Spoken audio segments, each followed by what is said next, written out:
The man being escorted here by Turkish police is suspected of being one of the key members of a Turkish al-Qaida cell.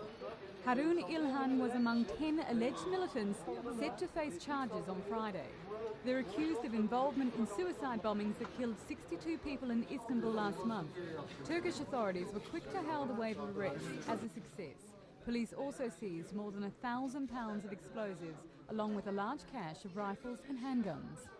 Özellikle bu örgütle ilgili olarak Istanbul's governor said future terrorist attacks had been prevented and there was no need to panic, but he admitted there were still suspects at large. Dağıtıldığını ortaya koymaktadır. Last month's attacks targeted 2 synagogues, a London-based bank and a British consulate.